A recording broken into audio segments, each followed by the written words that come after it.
Hello everyone, welcome to today's Friday TechSnack. Today we are going to talk about Angular. So we are going to try to cover some more specific topics. We are going to try to kind of compare it to React so that if you're writing on React, it will be easier for you to understand all the concepts. So my name is Pavel. I'm working at EPAM as an engineering manager. And in my previous career, I worked on both Angular, AngularJS, Vue.js, React, native JavaScript, and so on. So I'm kind of just trying to compare everything, find the most interesting parts in each specific library or framework. So a very important disclaimer for today. Angular is huge. So today we are not going to cover everything, completely everything. We are going to try to cover the most specific parts. We are going to try to cover the main concept. So I'm going to go through most important parts and I'm going to compare them somehow to other things so you understand them.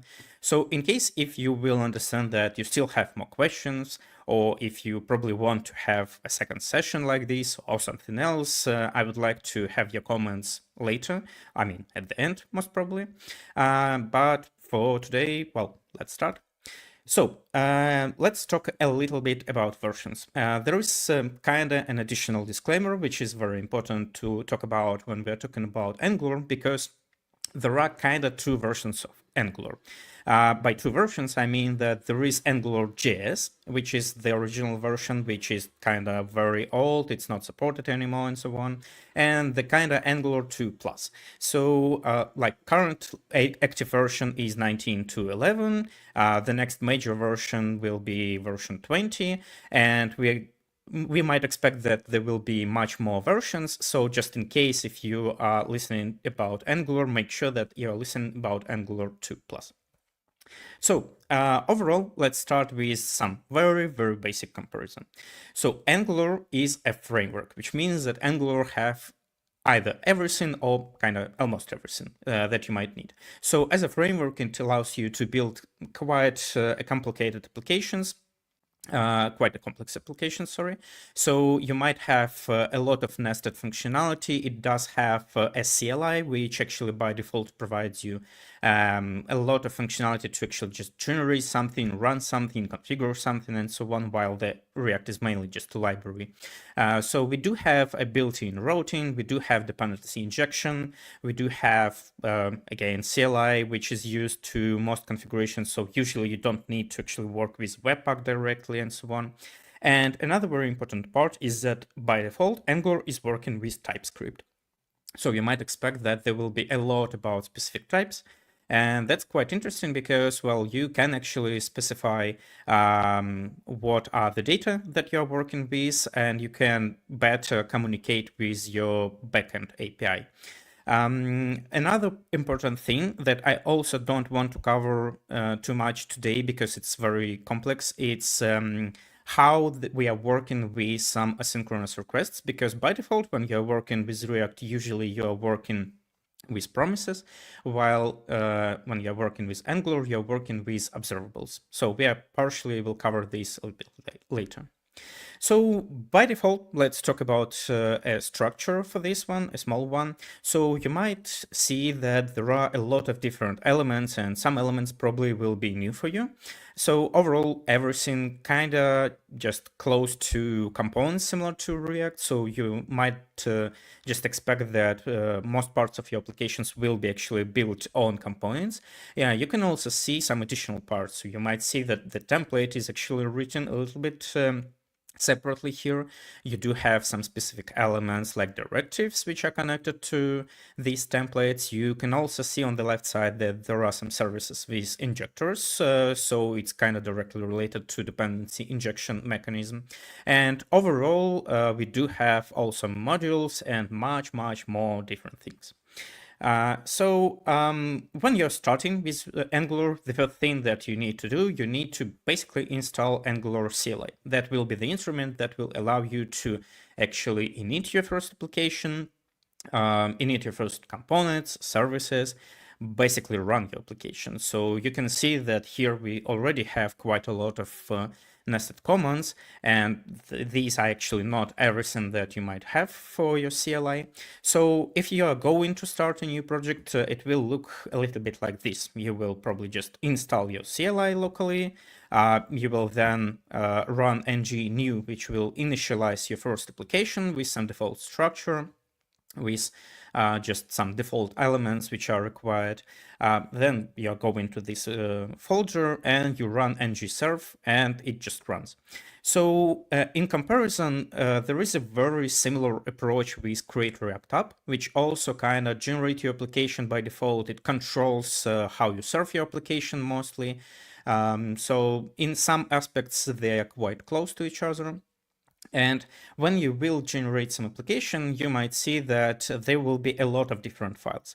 Usually Angular applications are quite complex in terms of structure because, for example, when you create a component, usually it will contain several files. It will contain a file with the TypeScript code, it will contain a file with a template, it might contain a separate file with styles, it might contain connected file with tests, and so on and so on. So there might be a lot of different things.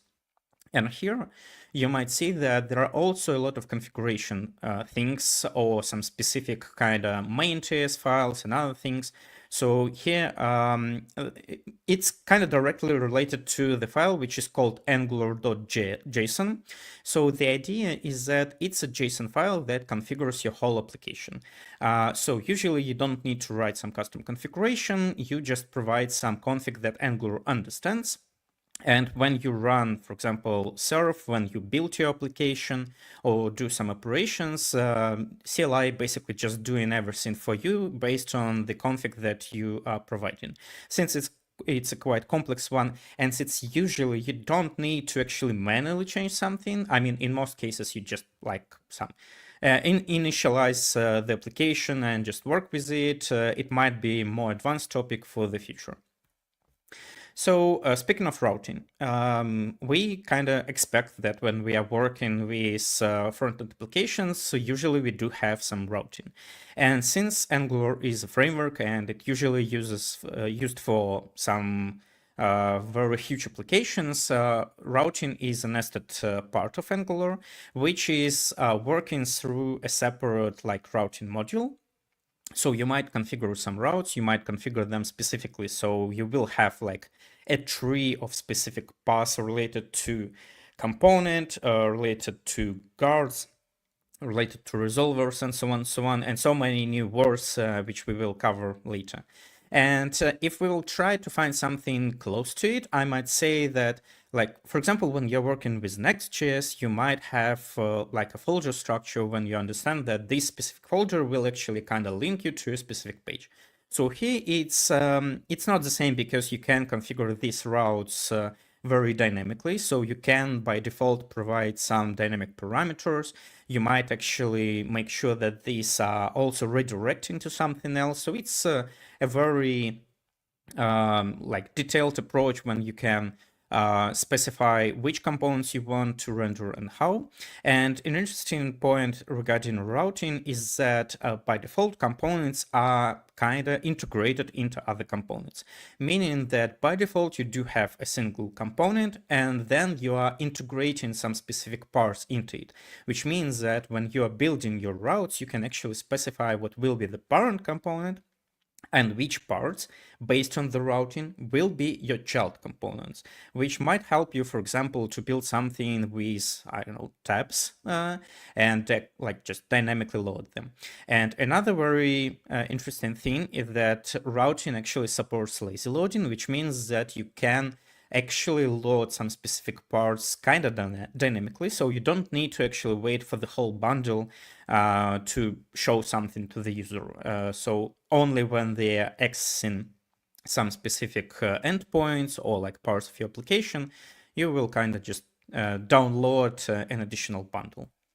So how it's working is just like going from your main URL to the routing that is accessible in your application. It's going through some states, it's comparing everything, it's checking that you actually have an access to them, it's checking whether you need to preload some data, and then they provide you some view. So as I mentioned, there are a lot of different elements, and it will be impossible to talk about everything in quite short session. So today I'm going to try to cover some most common elements that you most probably will find in most of Angular applications. And we are going to start with modules. I know that people who are currently working is kind of latest versions of Angular, maybe even already kind of stopping thinking about modules much, because we do have standalone components, which means that right now you don't need modules for everything. And you can build something closer to React when you do have a component, and it's kind of working independently. But in previous applications, and I do believe in most applications that were built before, you will find a lot of different modules. Module is kind of like an NPM package, so it's a source of data, it's a source of component, it's a source of services, it's a source of everything that you have related to this specific module. So module is like a box which contains all the information. You do use ng-module to actually specify metadata, so you will be able to describe which providers you want to use, which components you want to use, and so on. So here I'm not going to provide you some complex examples. But overall, even when you are just kind of building an application by default, you will see that sometimes it just creates you a module. And it's an important thing when you're working with libraries. So there are some cases when you build an NPM library, you can basically export everything related to the module.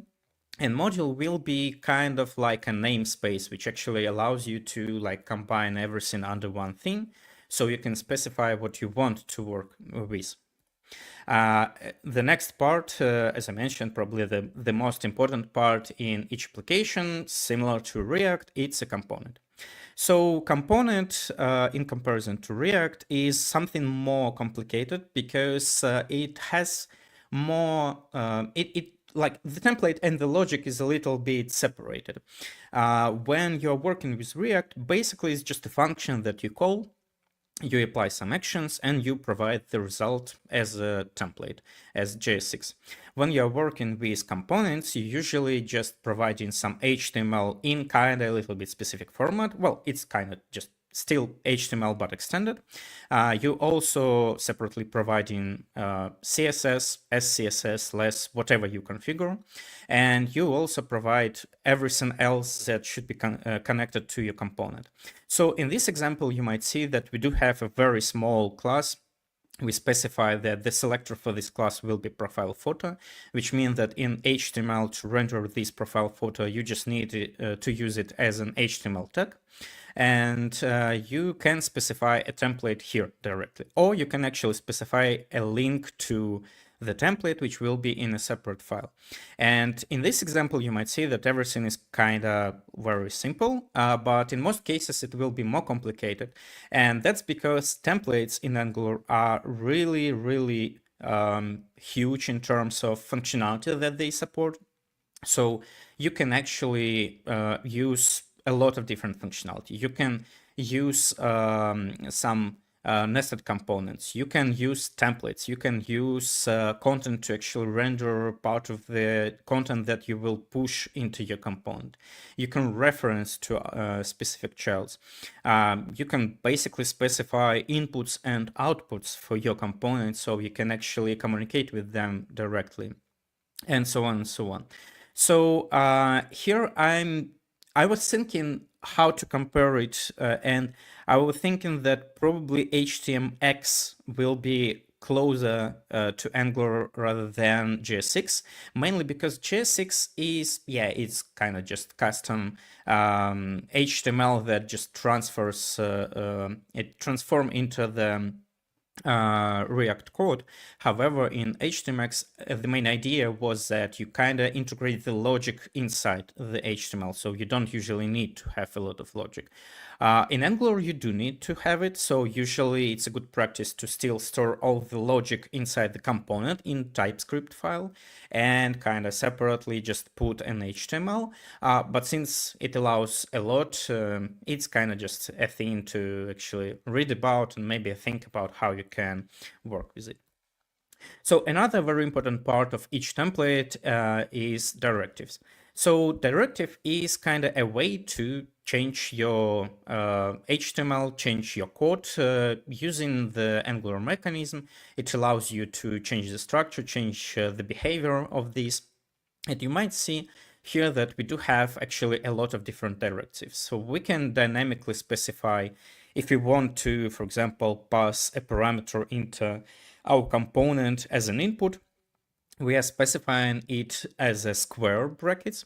If we want to like run an output, meaning that you want to somehow listen to changes from the child event, child component into the parent, you will use round brackets. Here you can also see that we do have both at the same time, which means that you can actually work with the model in two ways. And an interesting part here is that usually when you're working with outputs specifically, you are working with event emitter. So it's just sending an event and you are listening to this event in your parent. But directly directives here are ng4, ngif, and other things. So you can actually write your own directive. So for example, you can write a custom directive if you want to somehow, I don't know, process a custom tooltip and you want to render it using a specific component or something else.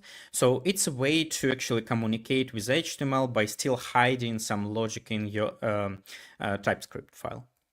So the next one, probably the last one regarding templates, is a mechanism which is called pipes. So the thing here is that in React, you usually don't need pipes because you kind of work with the code.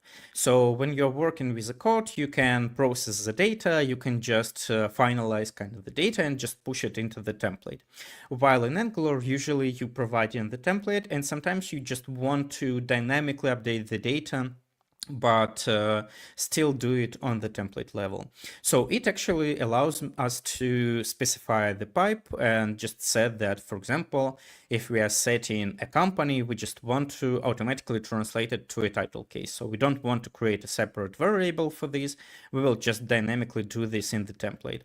Or we can kind of format it as a date, and we can even specify some parameters. So we can kind of push our parameters to this function in the pipe that will transform the data in a way as we want to. And the closest one to actually think about pipe is a Unix pipe. So it's doing the same when you are functionally just process the data and push it into your template. Moving forward, a very complex topic about services and overall about dependency injection. Dependency injection is a very, very powerful mechanism that allows you to actually work with services. It allows you to actually insert specific tokens. So basically, the idea is that since Angular is a framework and it usually works with quite a lot of data, we do have services to actually process this data. So usually we are separating the logic to download some information from API, to just map this information, maybe to run some background logic if we want to do something with the data. And sometimes we also running some callback logic in services, especially if it's just separated from our components. We also using services sometimes as our storages. So for example, if you want to work with the data in React, you most probably will create some state. You can just run use state and it will be your state variable. In Angular, we sometimes doing quite the same. We are building a service, we are creating some behavior subjects or other types from RxJS, and we are using them to actually store the data. There is a new, fresh mechanism that also allow us to do so, but I'm going to talk about this at the end of today's presentation. So the idea of services is that you're specifying the logic and you can directly inject those services. So you can inject them by running inject, or you can inject them in constructors. And usually you specify which service you need to load as a part of the dependency injection mechanism, either on the like component or module level in metadata, or you just specify it directly if you know which exact service you want to load. And these mechanisms allows us to actually use different instances of services, so you can actually create a specific instance on the module level. You can create one instance on the component level if you want to separate instances for different components, or you can create it as a root if it should be a singleton that will be used across the whole application. So overall injection mechanism is also quite complex. It's just a schema. I won't go there in details, but overall, the idea is that you need to specify the service on the kind of correct level, just to make sure that you will have a correct instance, that all the data, if you store the data, will be stored in the right place. Or if it's just a logic, if it's sort of helper, you might, for example, create it as a singleton and just connect it directly just to make sure that you are always using the same instance.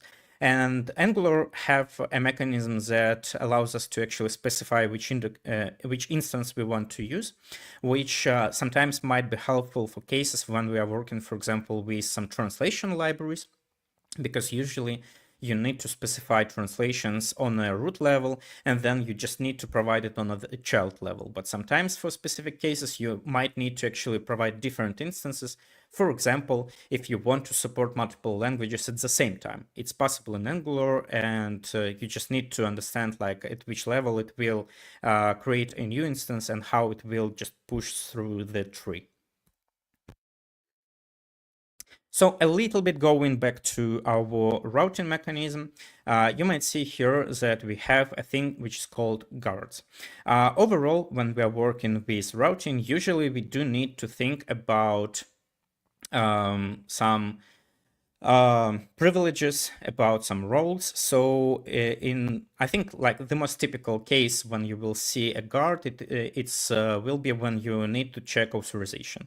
So on the routing level, you can specify like a key which will be, for example, can activate, and you can push a guard here. So this guard will be called to just check your state, check the state of your application and make sure that you can have an access. So if you will have it, it will start the loading and it will provide you the content. But if it does not allow you to actually do this, it will just postpone this request, so you won't be able to connect to this. And there are actually different types of guards, so you can run something to check whether you can activate or even deactivate, which might be helpful in case if you want to make sure that, for example, you don't have unsaved changes in your form, which can be done on the routing level, and so on. And one additional thing, which is also might be very helpful, especially when you need to load data from different sources on different levels, is resolver. So resolver is a class that actually allows you to just load the data and kind of directly just put it in the routing. So if you will do something like this, you will see that putting the resolver into a specific user data will allow you to actually access this user data inside your component. And this component will wait until your data will be loaded. So it's just kind of a way to split the functionality and load it separately from the main logic and not controlling it directly. So you don't need to think of what exactly in your component will be rendered. You just understand that it will be rendered only after the data will be ready. So as I mentioned at the beginning, one very important thing regarding overall data loading process is difference between observables and promises. So when we are working with React or just native applications, usually we just create a promise and we know how to work with it. When we are working with Angular, in most cases, you will see RxJS library, and it works with several new types. So it might be behavior subject, kind of a storage that allows you to store the state and listen to changes in this state. It might be a subject, which is very the same. The only difference is that by default, it does not have any default state. So it's kind of like a flag that you can set. And the most important, observable. Observable, it's quite the same, but you can always listen to it. So it will not be finished after the main run, it will still be active. And that's why in Angular, probably the first mistake that most people are doing, they don't understand why they are sending a call, why they're sending a request to API and does not receive any data. Usually that's because you expect that when you are kind of running it, it will be called by default, but actually you need to subscribe to it to run it. So the very important thing that it's always about subscription. You need to subscribe to some specific observable, which will actually run it. And when it already ran, when you do have a response, you can actually subscribe to it from different places, and you can run some transformation using pipes, using maps, using forks, and so on and so on. So a RxJS library is huge, and you do have a lot of different things that you can do with this library to actually transform the data. So usually you don't need to manually save the state of something of your request into some variable and then create a new variable to update it. You can just update the state dynamically using a functional programming. And of course, you can unsubscribe from it. So this will be the step when you don't want to receive the data anymore. And the last one for today.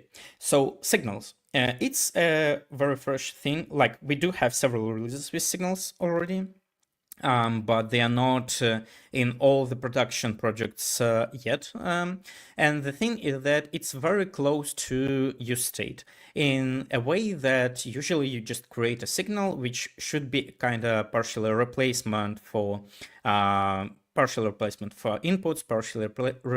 for RxJS. So the idea is that you create a signal, you create some functionality, and you are working with the signal as with the state. I know that it's a topic that also requires separate attention, mainly because it's quite a complex one in terms of how to kind of migrate the data from one approach to a different one. So I'm not going to cover it much today, but I should have mentioned this one specifically because it's kind of the present and the future of Angular at this stage. The last point, just to kind of summarize everything. If we are comparing Angular and React. So you need to remember that with Angular, it's a framework that kind of usually just using some declarative programming. It does have dependency injection and uses it a lot, while the React is mainly about functional programming and just component composition. And it's a library, which means that you need to usually just load a separate library to support some additional functionality.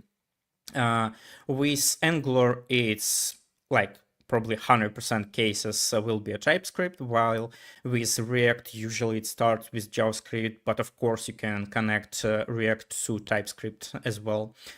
So with Angular, you have a very kind of common structure. So there are some kind of style guides, which CLI supports, which usually are expected from the application. And it's mostly for enterprise style architectures, while React is something more small, minimalist, and maybe more flexible because you actually can do much more with React in like ways that you want and not how Angular wants this.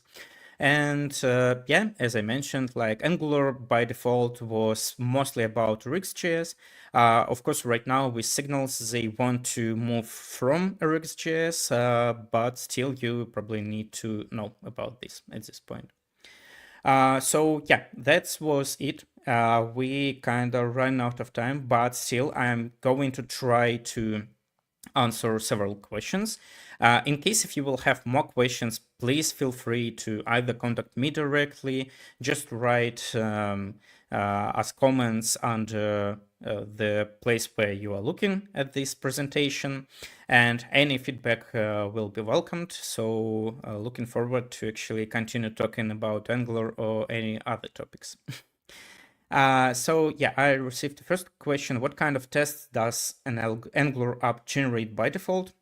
more broadly, what are the best practices an Angular app has out of the box?